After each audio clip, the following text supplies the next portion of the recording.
একাধিক ভেকুটিয়াতে পঞ্চায়েত মেম্বারের বাড়িতে হামলা হলো। আপনি কি ভাবছেন আমি ছেড়ে দেব? আমি ছেড়ে দেব? আমি গাড়িতে উঠে ব্যাক করছি, আমাকে বলে গৌরাঙ্গ ঘোড়ার স্ত্রীকে আর বাচ্চাকে মেরেছে। আমি তো এই খাতায় কলমের এমএলএ নই, আমি তো আজকের খালি নেতা নই।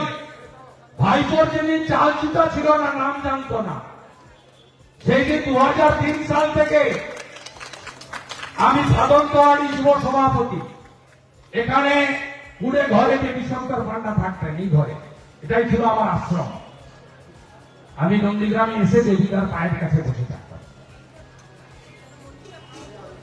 অনেক বয়স, ছোট বয়স।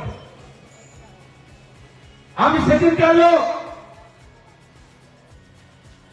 গোকুলনগরের প্রধান অশোক মন্ডলকে পিটিয়ে হাড়গোড় ভেঙে দিয়েছিল, 50 টুকরা কোমর থেকে পা আমি তুলে নিয়ে গিয়েছিলাম। অমিয় মাইতির কারখানা পুড়িয়ে দিয়েছিল, ছাই করে দিয়েছিল। আমি সেদিনকার লোক। সেদিন আমার কোন ভাবনা ছিল না যে এখানে এমএলএ জানাবো, এমপি হব, মন্ত্রী হব, বিরোধী দল নেতা হব। আমি হিসাব করে কোনোদিন কাজ করিনি নদীগ্রাম। আমি আমার গৌরাঙ্গ পার্টি কর্মী, শিডিউল কাস্ট পরিবার,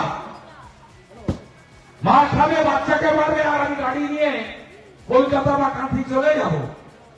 দুপুরের লাঞ্চের টাইম হয়ে গেছে, যেতে হবে। এ বান্দা শুভেন্দু অধিকারী নয়। গাড়িটা ঘুরিয়ে নিয়ে থানায় এসেছি, আসার সাথে সাথে সব পালিয়েছে ছুটে। ধরম বাপ রক্ষা করো। গৌরাঙ্গকে ধরেছে, জামিন আমি করাবো, অনেককে জামিন করিয়েছি। এপ্রিল মাসে বিজেপি পার্টি আমাকে বললে আমি আবার এখানে দাঁড়াবো। আর বিজেপি পার্টি যদি বলে আপনাকে অন্য প্রার্থী দিচ্ছি, একজন বুথের সভাপতিকে দিচ্ছি, তাকে জেতাতে হবে। আমি একা তো পারবো না, সবাইকে নিয়ে আমি জেতাবো। আমি শুভেন্দু অধিকারী। আমি এখানকার হিন্দুদের অনাথ হতে দিতে পারি না। এরা যাকেই ভোটে দাঁড় করান না কেন, মমতা ব্যানার্জি নিজে দাঁড়িয়েছে, স্টিয়ারিং কার হাতে ছিল, সুফিয়ানের ইলেকশনে। একজন এত বড় জেলা, একজন ভাইপের পছন্দের অফিসারকে এনেছে, তিনি এসপি ইনচার্জ। ভোট এলেই ইলেকশন কমিশন তাকে ঘাড় ধাক্কা মেরে সরায়। ডায়মন্ড হারবার থেকেও সরিয়েছিল, এখান থেকেও সরাবে। কাউন্ট হচ্ছে ডেট। আপনারা আমাকে চেনেন না, আপনাদের মালিক মমতা ব্যানার্জিকে আমি নন্দীগ্রামের জনগণকে নিয়ে হারিয়েছি। আপনারা আছেন তো এই লড়াইতে?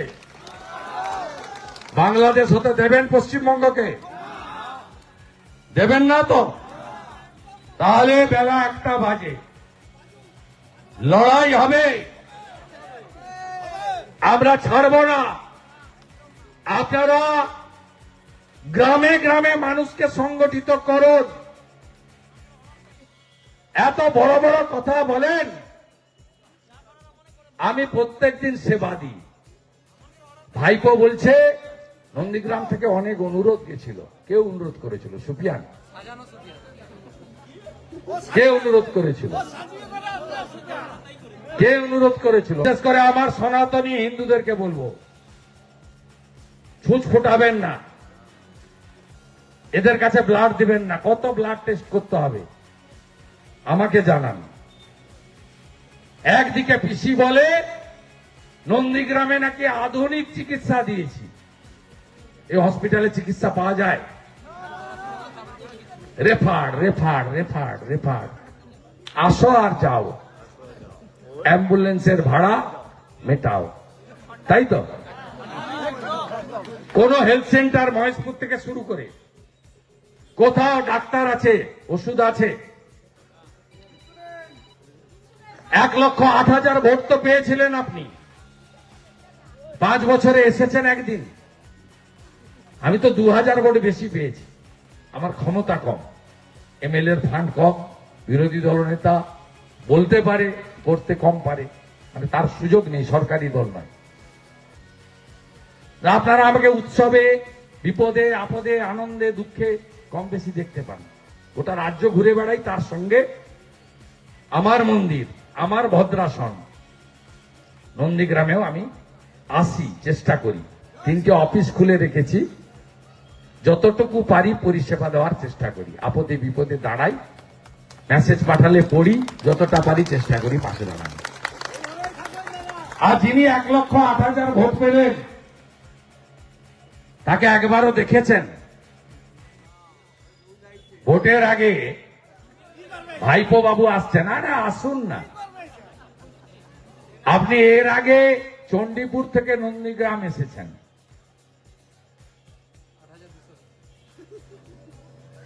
এখানে এসেছেন, আমাদের ভোট বেড়েছে পঞ্চায়েতের আগে, নবজোয়ান নাকি? আপনি যত আসবেন, যে রাস্তা দিয়ে হেঁটেছেন সব হেরে গেছেন। চণ্ডীপুর পেরানোর পরেই কুলবাড়ি গ্রাম পঞ্চায়েত বিজেপি, খোদামবাড়ি 2 গ্রাম পঞ্চায়েত বিজেপি, খোদামবাড়ি শেষ হরিপুর গ্রাম পঞ্চায়েত বিজেপি, তারপরে টেঙ্গুয়া, একদিকে ভেকুটিয়া, আর একদিকে নন্দীগ্রাম 4 বিজেপি। সীতানন্দ কলেজে 5 স্টার তাঁবুতে থাকলেন, সকালবেলা বেরিয়ে আবার টাটা বাই বাই করতে করতে চলে গেলেন। আর নন্দীগ্রাম মানুষ আপনাকে বুড়া আঙুল লিখিয়ে দিল। লোকসভা ভোটের সময় হেলিকপ্টার করে এলেন, বাইপাসের পাশে নামলেন, একদিকে সুফিয়ান, আর একদিকে শামসুল। কি সুন্দর কাটিং, ভাষণ দিলেন, বললেন ভাটাংশুকে জিতাতে হবে। ভাটাংশু 78,000 ভোটে হেরে গেল। পূর্ব পাঁশকুড়ায় 3,000 মাইনাস, তবলুকে 20,000 মাইনাস, ময়নাতে 12,000 মাইনাস, 10,000 মাইনাস নন্দকুমারে, 12,000 মাইনাস মহিষাদলে, হলদিয়াতে 30,000 মাইনাস। নন্দীগ্রামে আমাকে জিতিয়েছেন 2,000-এ, অভিজিৎ গাঙ্গুলিকে জিতিয়েছেন 8,200। আপনি ঘন ঘনে আসুন, হাটবারে হাটবারে আসুন, আপনি যত আসবেন তত ভোট বাড়বে। আমাদের ভিডিও ভালো লাগলে লাইক আর শেয়ার করুন, কমেন্ট সেকশনে গিয়ে জানান আপনাদের মতামত। আরো ভিডিও পেতে আমাদের চ্যানেল এখনই সাবস্ক্রাইব করুন এবং প্রতি মুহূর্তের খবরের আপডেট পেতে প্রেস করুন বেল আইকন।